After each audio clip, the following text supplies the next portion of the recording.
사람을 향한 사랑의 마음은 어떤 표적을 만들어내죠. 사람에 대한 관심, 사랑, 그를 이해하고자 하는 마음이 있을 때 흔히 하는 말로 기적이 따르게 되어 있습니다.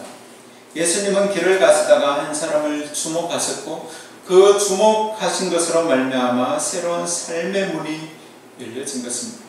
날 때부터 맹인되었던 사람, 그에게 관심을 가지는 사람은 아무도 없었습니다. 다만 제자들처럼 그 사람의 죄가 어디서부터 왔는지 그런 것을 궁금해하는 사람들의 어떤 비난과 조소의 거리가 될 수밖에 없었습니다.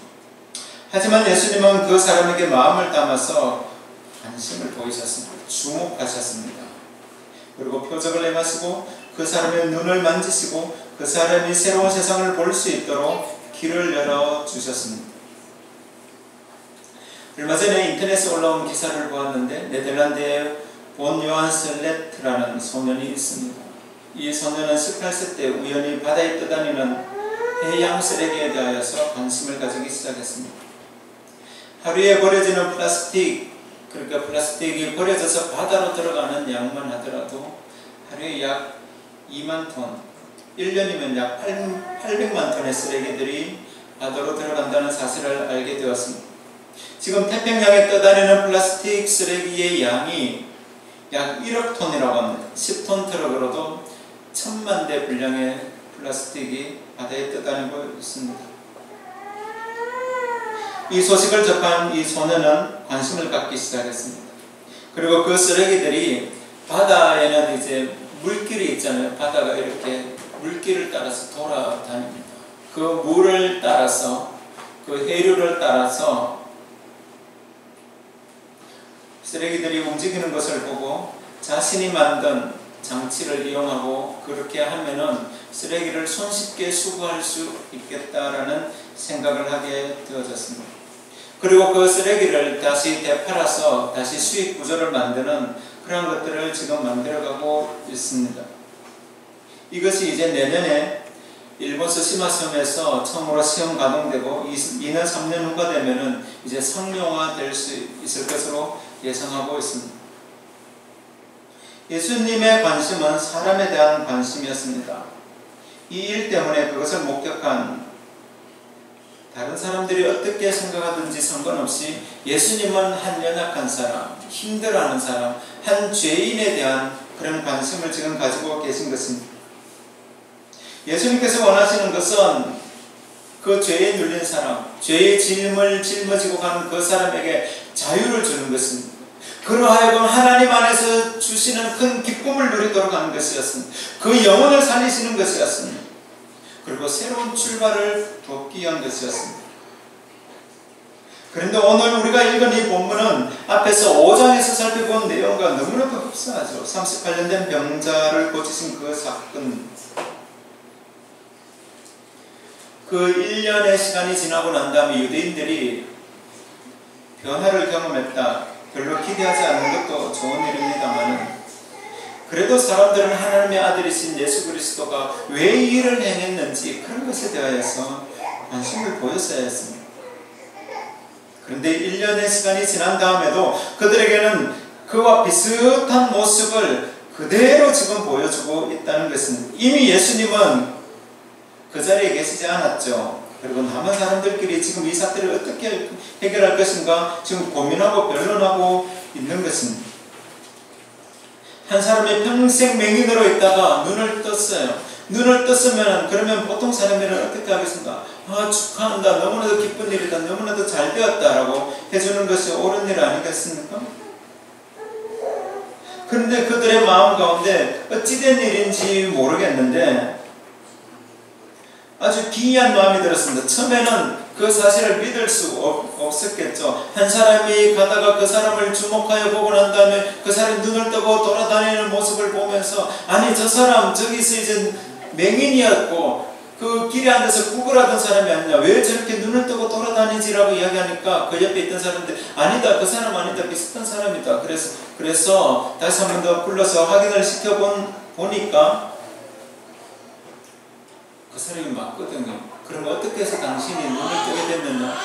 말하니까 예수라는 그 사람이 눈을 뜨게 해서 나는 지금 이렇게 볼 수 있게 되었습니다.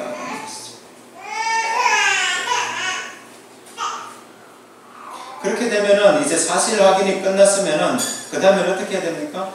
진짜로 이제 축하를 해줘야지. 진심으로 축하를 해주고, 정말로 잘 되었구나. 이제 앞으로 남은 생애를 정말로 잘 살아야 되겠다. 정말로 훌륭한 사람이 되고, 그동안에 하지 못한 이 사회에 대해서, 민족에 대해서 봉사를 하면서 그렇게 살아라고 격려하고 위로해주는 것이 사람으로서 마땅한 도리일 줄로 압니다. 그런데 사실 날 때부터 맹인이었던 이 사람이 눈을 뜨고 난 다음에 그 주변에 있던 사람들은 반응이 전혀 다르게 났습니다. 이 사람을 데리고 바리새인에게 간 것입니다. 만약에 이들이 정말로 이 사람에게 도와주고 싶은 마음이 있었고 그렇다면 대제사장에게 갔어야죠. 대제사장에 가서 그 사람의 몸을 확인하고 눈을 확인하고 난 다음에 대제사장은 그 사람에게 자유를 선포하고 이제 죄의 노임을 받았다. 이제 우리와 같은 사람이 되었다. 그래서 우리 공동체 안에서 같이 생활할 수 있게 되었다라고 이렇게 선포할 수 있도록 해주는 것이 그 사람들의 도리였습니다. 그러나 그들은 그렇게 하지 않았죠. 그들은 대제사장에게 이 사람을 데리고 간 것이 아니라 바리새인에게 지금 데려간 것입니다. 바리새인은 어떤 사람들입니까? 그들은 어떻게 해서든지 지금 예수를 잡아서 십자가에 못 박기를 원하고 있는 그런 사람들이었습니다. 그런 사람들 앞에 이 사람을 데려간 것은 무엇입니까? 이 사람의 사건으로 인하여서 다시 한 번 더 사건을 취소하고 죄인으로 지금 몰아가고자 하는 그런 마음이 지금 있었다는 것이죠. 누구에 대하여서? 예수에 관하여서 그렇다는 것입니다.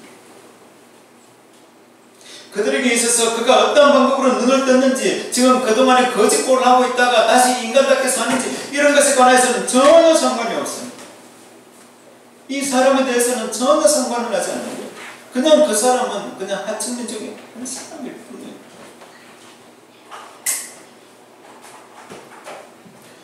그에게 있어서 중요한 것은 율법을 지켰느냐 안 지켰느냐, 그것이 더 중요한 것입니다.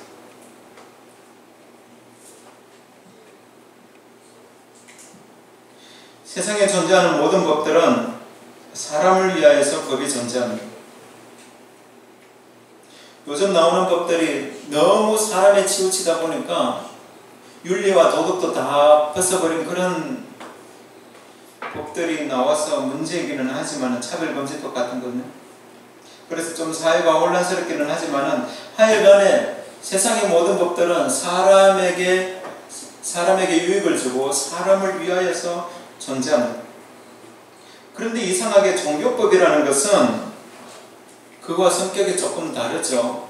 우리 교단에도 총회 헌법이 있습니다. 각 교단마다 총회 헌법이 있는데 그것이 이제 종교법이죠. 종교법은 하나님을 우선시합니다. 그리고 하나님 다음에 사람을 생각하게 된다는 것이죠.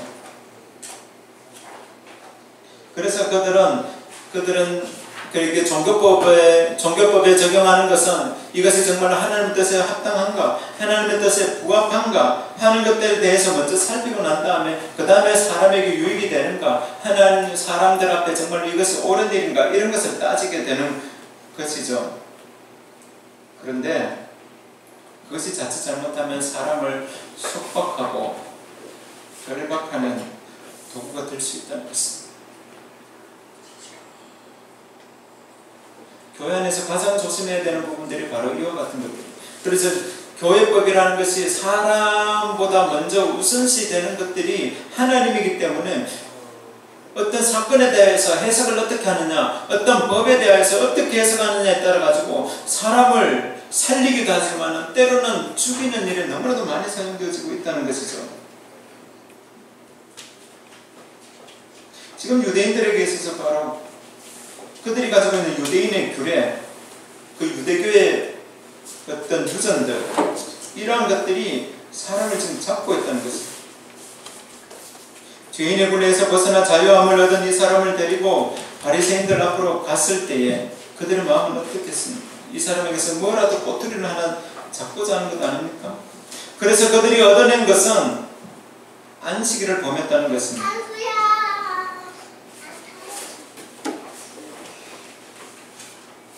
눈이 멀었다가 눈 뜬 이 사람이 그들의 형제인지, 그 사람이 그동안에 어떤 고통 속에서 자유함을 얻게 되었는지 이런 것에는 관심이 없고, 다만 중요한 것은 이 사람을 통하여서 예수 그리스도께 다시 한 번 더 안식일에 대한 법을 하나 더 덮어 씌운 것입니다. 예수님 당시에 존재하는 안식일의 법이라는 것은 하나님을 위한 법이지, 자기들의 기득권을 하나님의 법이지, 그것이 자신들의 기득권을 지키기 위한 것이라고 말하지 않지만, 실제로 그 내면을 자세히 들어가 보면은 그 기득권층, 종교 지도자들이라고 하는 그 그룹, 제사장들과 그리고 바리새인들, 사두개인들, 그들의 지지 기반만 단단하게 만들어주는 그런 것들이었다는 것을 지난 시간에 살펴보았죠.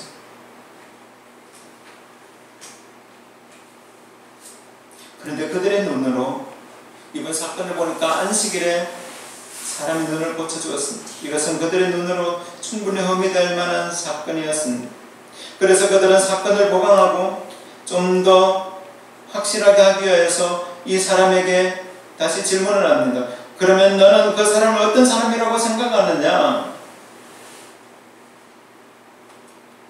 취조하는 것이죠. 그러면서 답을 가르쳐 줍니다. 안식일을 지키지 아니하니 하나님께로부터 온 자가 아니라. 그들이 원하는 것은 바로 이 대답이었어요. 그들이 가지고 있는 대답은 안식일을 지키지 아니하는 자, 하나님의 율법을 무시하는 자, 모세의 율법을 무시하는 자라고 예수를 몰아세우기를 원했습니다. 그런데 이 맹인이었던 사람에게 예수님은 그런 자가 아니었습니다.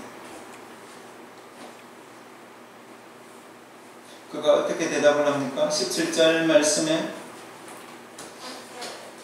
대답하되 선지자니이다.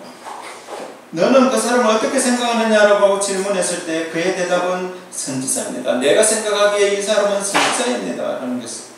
아주 중요한 믿음의 고백이죠. 선지자라고 말하는 것은 이 사람이 어느 정도 결심이 선 것입니다. 예수님께서 자신의 눈을 만지시는 순간, 그의 눈을 뜨게 하시는 그 순간 자신은 느꼈습니다. 아, 이 사람은 보통 사람들하고 다른 사람이구나. 아, 이분이 바로 하나님으로부터 온 자이구나. 하나님의 보내심을 받은 자이구나. 선지자이구나 하는 것을 깨닫게 되었다. 직감적으로 깨닫게 되었다는 것입니다.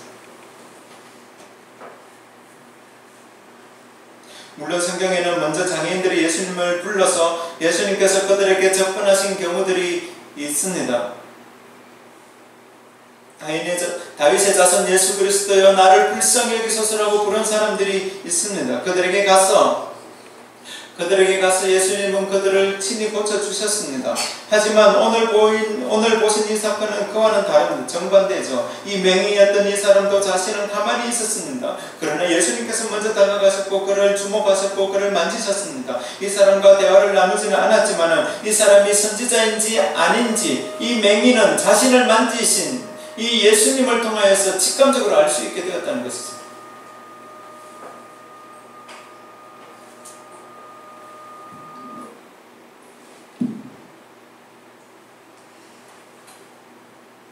너무나도 분명하고 확실하고 자신의 경험에서 우러나오는 간증이었습니다. 더 이상 다른 말이 필요 없잖아요.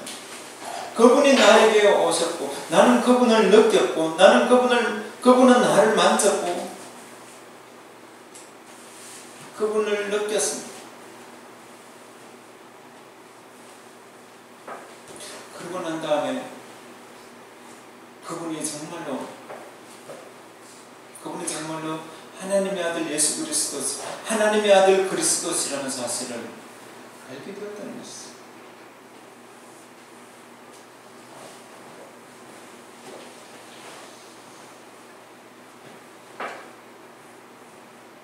그래서 더 이상이 중요하지 않습니다. 이 사람은 나를 사랑하시는 분이다. 이 사람이야말로 정말 하나님의 은혜를 나에게 주신 분이다. 하나님의 크신 사랑을 보여주신 분이다 하는 그것이 더 중요하다는 것입니다. 주저함이 없었죠.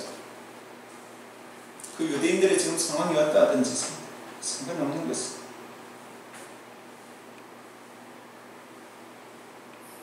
그래서 유대인들은 이 사람에게 대하여서 별로 자신들이 원하는 대답을 얻을 수 없겠다 생각을 해서 그의 부모를 찾습니다. 그런데 이 부모가 하는 말을 통하여서 이 맹인이었던 사람의 그 믿음이 얼마나 중요한가를 다시 한 번 더 깨달을 수 있습니다. 그 부모는 예수님을 직접 만난 경험이 없습니다. 그럴 수도 없었겠죠. 그러나 그들이 이 사건을 보는 태도는 지극히 자신을 보호하고 자신을 지키고 자신들의 짐을 다 자식의 짐들을 이 부모로서 나누어주고 싶은 마음이 전혀 없는 것을 우리는 알 수 있습니다.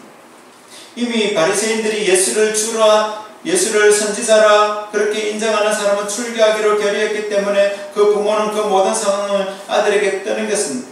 보통 일반적인 부모라면 자식이 지고 있는 그 짐을 좀 나누어지기를 원합니다. 그러나 이 부모의 생각에, 아니 당시 유대인들의 생각에 유대교에서 이제 출교를 당하고 나면 어디 갈 데가 없어요. 유대인들은 그 믿음 공동체이기 때문에, 신앙 공동체이기 때문에 그 신앙의 범위에서 벗어났다. 그리고 왕따의 수준을 벗어나서 그 인생을 포기하는 것이나 마찬가지였단 말이죠. 그래서 이 부모는 그 짐을 나누어지기 싫었습니다. 그리고 모든 짐들을 그가 장성하였으니 그에게 물어보소서라고 이야기하는 그가 그 모든 짐들을 그냥 아들에게 떠넘기는 것이죠. 그런데 고침을 받았던 이 사람의 태도는 달랐습니다. 너무나도 분명하고 확실했습니다. 이것이 이제 24절 하반절 이하에 나오는 말씀이죠.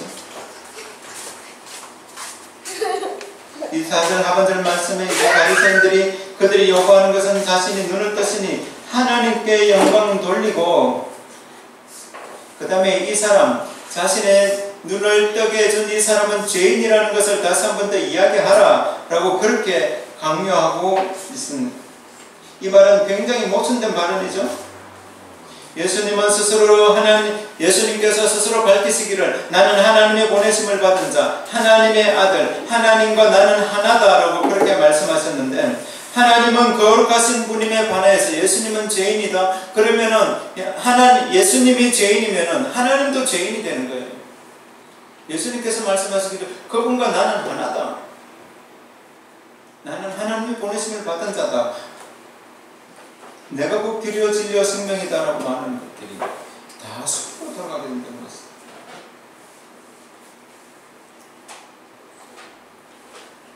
이미 바리새인들 중에서도 지금 일어난 표적을 보고 하나님의 보내심을 받은 자라고 인정할 수밖에 없다라고 생각하는 사람들이 있었습니다. 왜냐하면 사람으로서는 도저히 눈 감은 사람을 눈뜨게 할 수 있는 사람이 없었다는 것이죠. 지금까지 그런 사람이 없었다는 것입니다.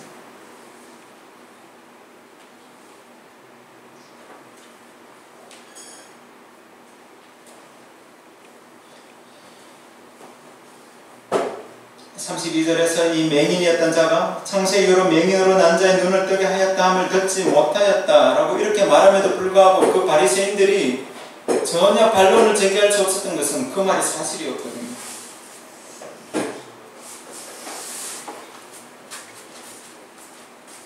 그럼에도 불구하고 이 바리새인들은 자신에게만 관심이 있는, 이 바리새인들은 예수님을, 자신들에게 지금 관심을 보이고 있는 이 예수님을 계속 외면하고 있는 것입니다. 예수님을 인정하기를 거부하고 있는 것입니다.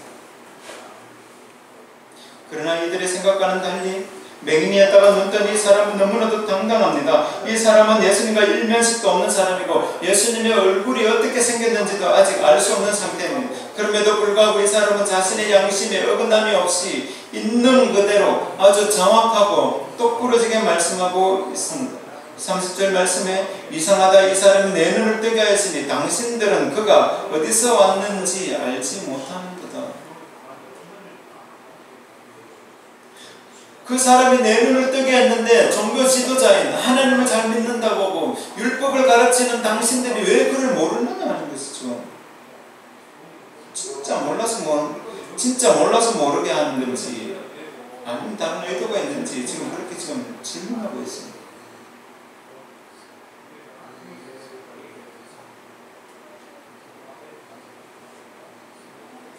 그분이 하나님의 보내심을 받은 사람이라는 것을 맹인 자신은 지금 알고 있는데 그 한 가지 사건만 보더라도 그분이 하나님의 보내심을 받은 사람이기 때문에 지금까지 나처럼 이렇게 미천한 사람에게 관심을 가져주고 나의 눈을 만져주시고 고쳤다는 것, 그것이 나에게 너무나도 중요한데 왜 당신들은 그것에 관하여서 자꾸 이상한 눈으로 보느냐는 것이죠. 자신의 경험에서 우러나오는 아주 중요한 믿음의 고백이었습니다. 그리고 그는 지극히 상식적인 선에서 자신의 말을 계속 이어가고 있습니다. 31절 말씀에 하나님이 죄인의 말을 듣지 아니하시고 경건하여 그의 뜻대로 행하는 자의 말을 우리는 아나이다. 말을 들으시는 줄을 우리가 아나이다. 하나님께서 그 사람의 그 예수라는 그분의 말을 들으시고 고쳐주셨다는 것을 이 사람은 마음에 지금 확신을 하고 있는 거죠. 그냥 확신하는 것이 아니라 분명하고 확실하게 지금 확신을 하고 있는 거죠. 하나님께서 그 사람의 음성을 들으셨다는 거죠. 하나님께서 그분의 기도를 들으셨다는 거죠. 하나님께서 그분의 소원을 들어주셨기 때문에 내가 지금 이렇게 눈을 떴는데 당신들 지금 도대체 무슨 소리 하고 있는지 나는 모르겠다는 거죠.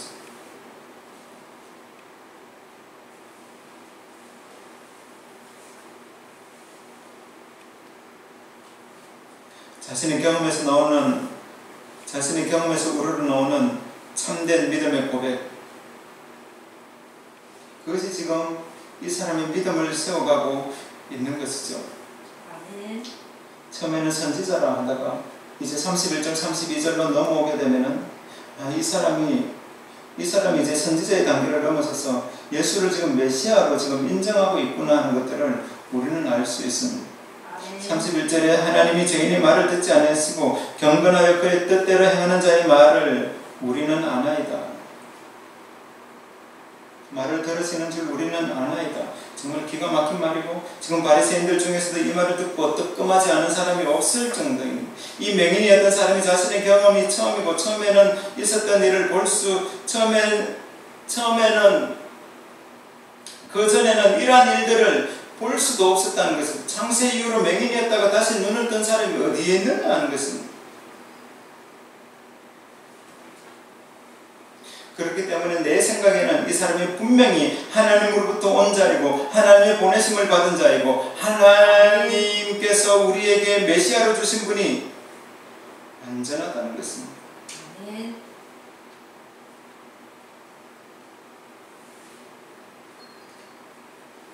이 사람은 바리새인들과 대화를 나누는 중에 자신의 믿음을 하나씩 지금 세워가는 것을 우리는 볼 수 있죠.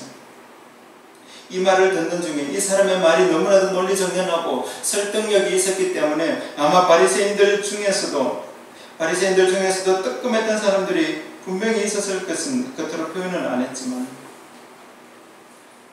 이 믿음의 고백이 자신의 경험에서 나온 그 믿음의 고백이 자신의 상식선에서 말하고 있는 지금 이 고백이 결국에는 이 한 사람을 살릴 뿐만 아니라 그 주변에 있는 사람들에게도 많은 신앙적인 도전을 주고 있다는 것을 우리는 볼 수 있습니다.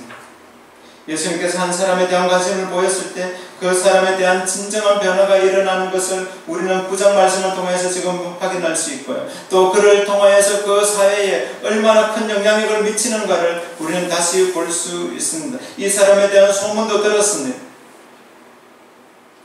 많은 사람들이 예수에 대한 소문도 들었습니다. 그리고 이 맹인이었던 사람을 모르는 사람이 없을 정도로 다른 사람들은 다 알고 있었습니다. 그런 그들에게 이 사람이 눈을 떴다. 그리고 이 사람의 입술을 통하여서 그분이 하나님께로부터 왔다라고 이야기하는 이것이 얼마나 힘이 있었겠는가 하는 것입니다. 이 사람은 자신의 본 것을 고백한 것입니다. 자신이 경험한 것을 지금 고백하고 있는 것입니다. 자신들이 지금 중요한 것이 무엇인지를, 자신들이 지금 가장 이 사람은 자신의 삶에 있어서 지금 이 시간이 얼마나 중요한 것인지를 너무나도 분명하게 잘 알고 있었어요.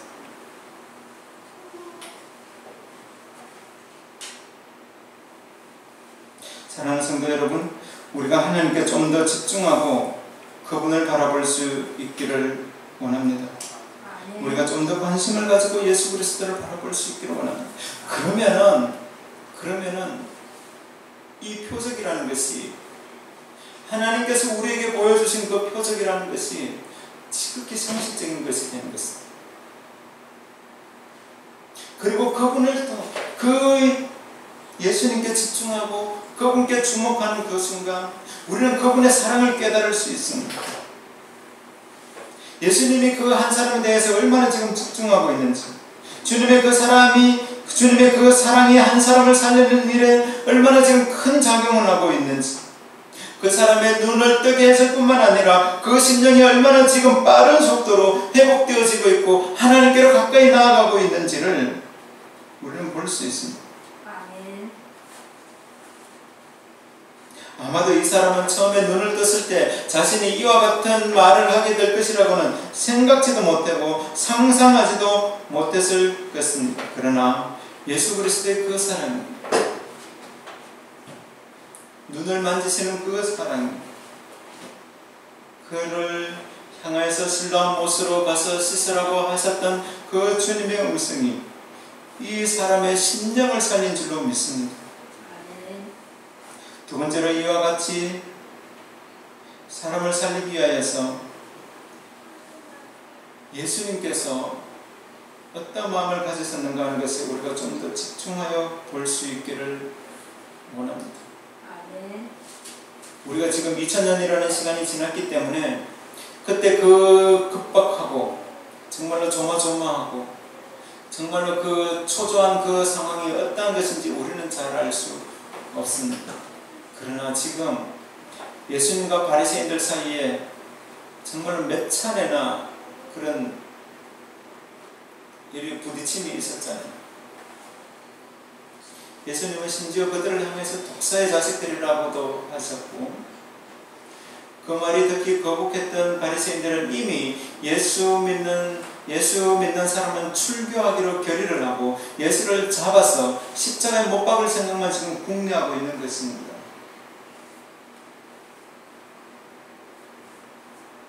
그런 극한 상황 가운데 예수님께서 한 사람에게 주목을 하시니까 그 사람은 또 예수님께 주목하게 되는 것입니다. 예수님의 그 사랑과 자비가 그 사람의 마음을 녹이셨습니다. 그리고 당당하게 신앙의 고백, 믿음의 고백을 하는 것을 우리는 볼 수 있습니다.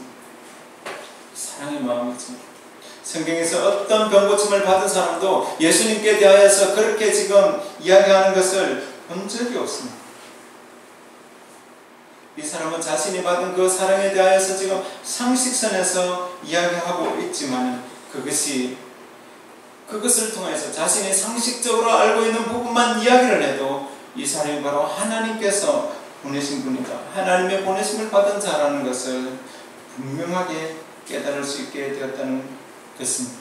오늘 저와 여러분이 다시 한 번 더 예수 그리스도께 집중할 수 있기를 원합니다. 아멘.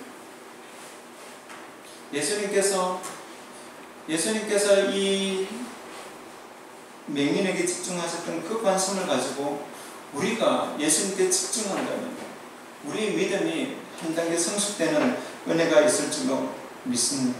아멘. 이제 말씀을 정리하면서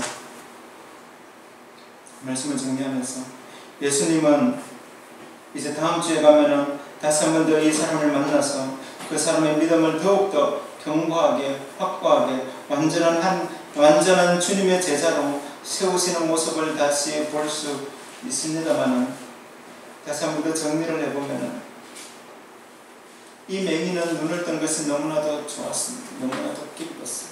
그리고 예수님이 자신에게 관심을 보였다는 이것만 하더라도 너무나도 색다른 경험이었고 삶의 일생일대의 변화를 줄 수 있는 그런 사건이었어요. 하나의 터닝 포인트가 될 수 있는 그 사건이 되었던 것이죠. 오늘 이 시간 저와 여러분들이 다시 한번 더 주님께 주목하며 하나님께서 나에게 주목하시기를 위하여서 다시 한번 기도할 수 있기를 원합니다. 세상에는 주님의 눈이 닿아야 될 것이, 주님의 마음이 닿아야 될 것이 너무나도 많이 있는 것은 사실입니다. 그렇지만 먼저 우리 자신들이 그 주님의 마음을 알고 주님의 손길을 경험하며 하나님의 뜻을 경험하고 그 사랑을 받아서 주님으로부터 받은 그 사랑을 이 맹인이었다가 눈 뜬 사람처럼 전가하며 믿음으로 살아가는 저와 여러분이 되시기를 주님의 이름으로 축복합니다.